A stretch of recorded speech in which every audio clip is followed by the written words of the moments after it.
Assalamualaikum warahmatullahi wabarakatuh. Alhamdulillahilladzi arsala rasulahu bil huda wa dinil haqq liyudhhirahu 'alad dini kullihi wa kafa billahi shahida. Asyhadu an la ilaha illallah wahdahu la syarika lah wa asyhadu anna Muhammadan 'abduhu wa rasuluh.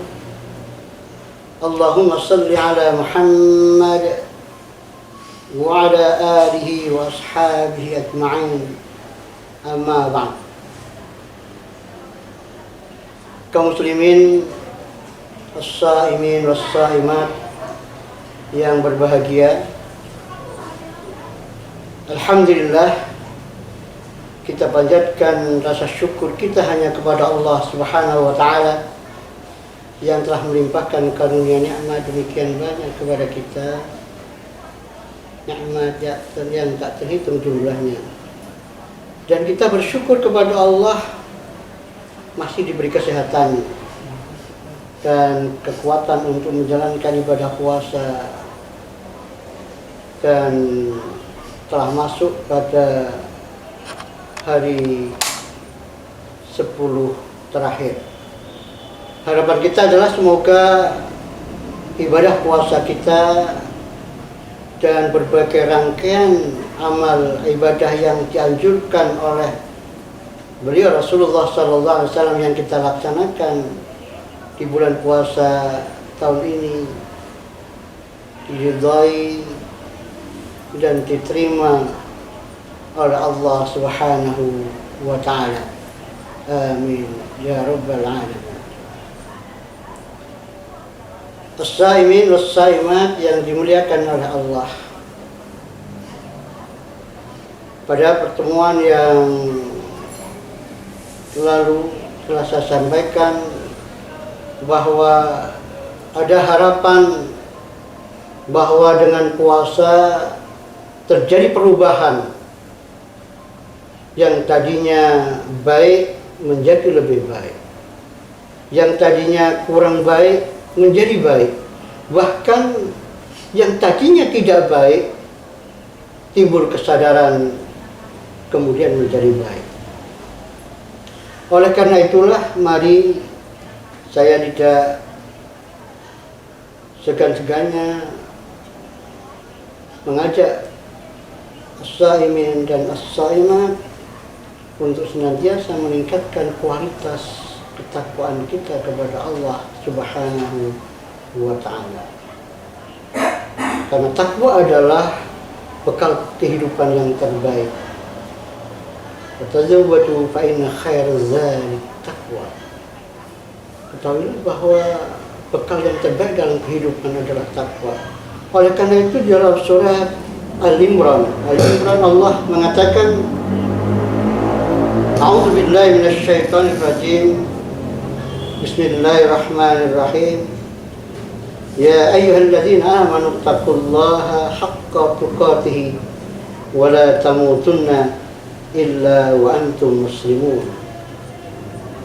Dalam tafsir ini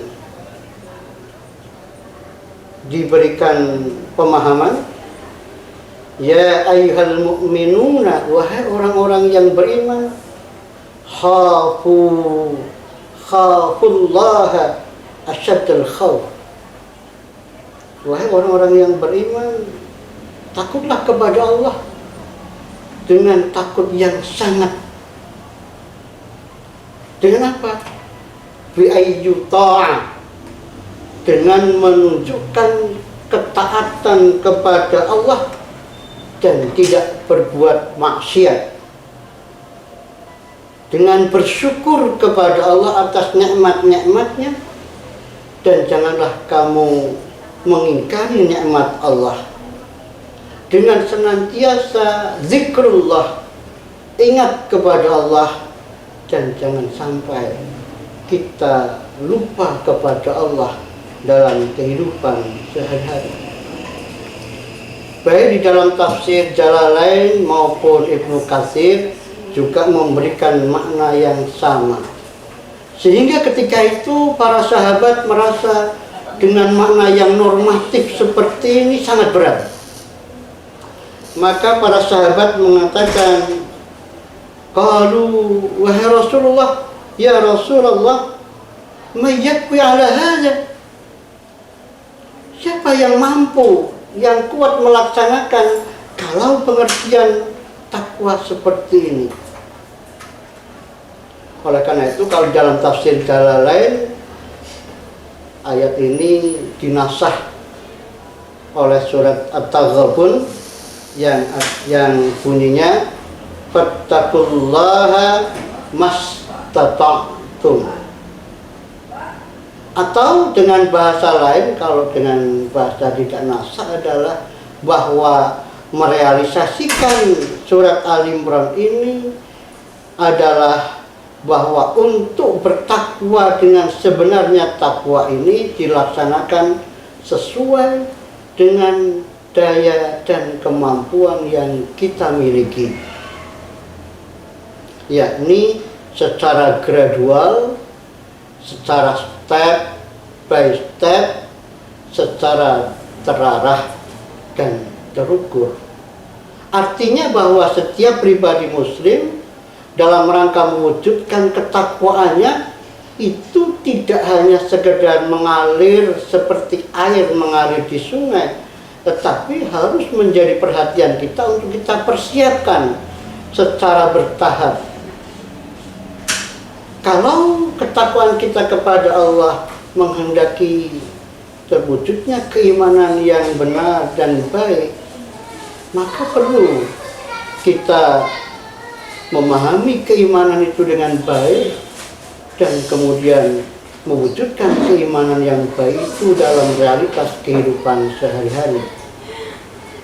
Kalau ketakwaan kepada Allah menghendaki kita harus beribadah kepada Allah, memperbaiki hablum minallah kita dengan melaksanakan ibadah-ibadah khusus sebagaimana yang telah diajarkan Allah dan Rasulnya, maka secara bertahap kita harus berusaha untuk mewujudkannya secara terarah dan terukur. Dalam artian kita mampu memanage ibadah kita. Sehingga pada pertemuan yang lalu saya katakan perlu setiap muslim melakukan manajemen ibadah. Mustami'un al-kiram, as-saimin was-saimat yang dimuliakan oleh Allah.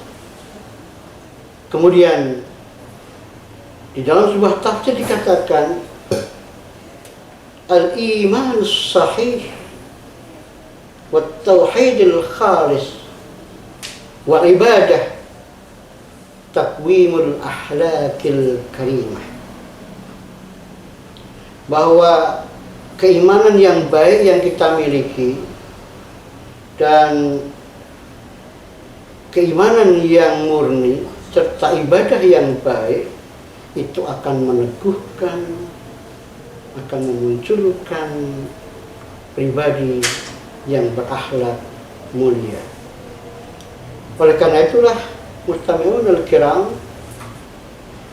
puasa adalah salah satu ibadah yang memiliki kehendak luar biasa untuk bahwa setiap saimin dan saimah memiliki budi pekerti yang luhur. Satu misal saja, man lam yada' qaul az-zur wal 'amal bih,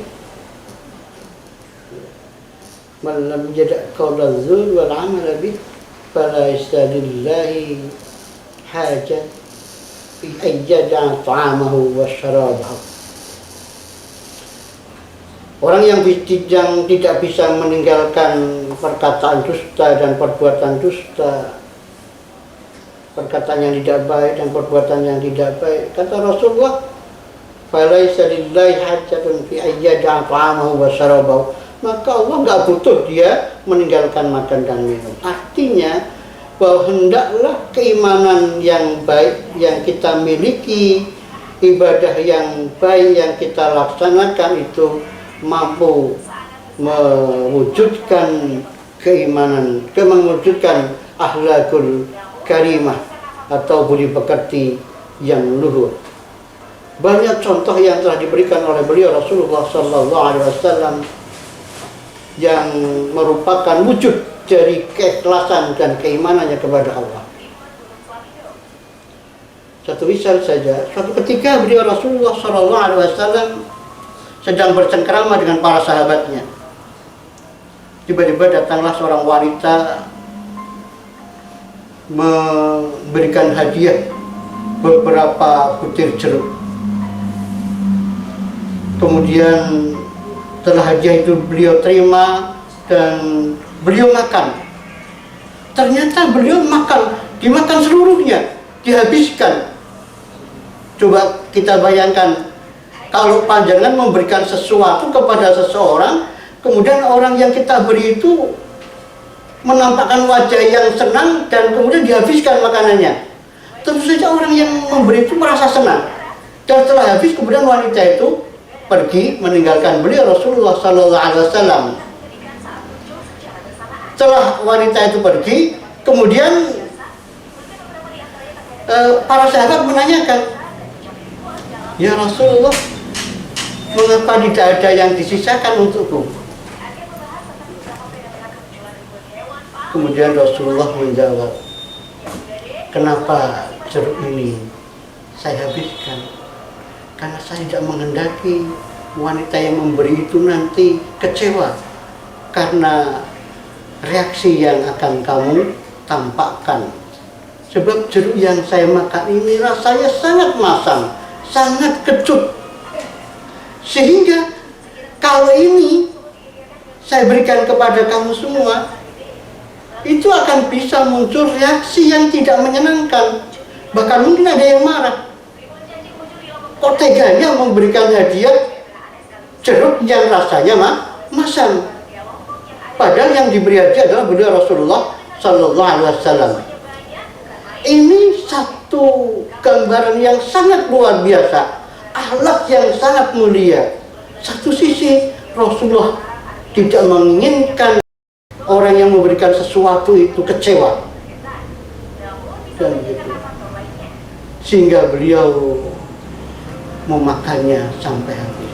Ini satu contoh saja yang sangat luar biasa, yang ini tidak akan muncul kalau di dalam hatinya tidak ada keikhlasan yang luar biasa. Karena ketulusan berangkat dari keimanannya yang sangat kuat, itulah kemudian muncul perilaku-perilaku yang indah dalam kehidupan sehari-hari. Banyak contoh dalam kehidupan Rasulullah yang sangat luar biasa. Oleh karena itulah, mustami'un al-kiram, saya memberikan nasihat khususnya kepada diri saya sendiri dan kepada panjenengan semua. Semoga kita mampu membangun kehidupan Islam yang utuh, imannya baik, ibadahnya baik. Iman dan ibadah yang baik itu mampu membangun akhlakul karimah dalam kehidupan sehari-hari, sehingga kehidupan pribadi kita, kehidupan bermasyarakat kita, kehidupan berkeluarga kita, kehidupan berbangsa dan bernegara kita yang didasari dengan akhlakul karimah akan terwujud kehidupan yang baik, atau dengan bahasa lain baldatun thayyibatun wa rabbun ghafur. Demikian yang dapat saya sampaikan, semoga bermanfaat dan semoga puasa kita dapat kita selesaikan sampai 1 bulan dan Allah menerima ibadah kita dan menerimanya, dan semoga kita akan dapat menerimanya, menerima pahala dari Allah dari puasa kita ketika kita bertemu dengan Allah dengan kebahagiaan di sisinya. Aku qali hadza wastaghfiruhu innahu huwal ghafurur rahim. Assalamualaikum warahmatullahi wabarakatuh. Innallaha wa malaikatahu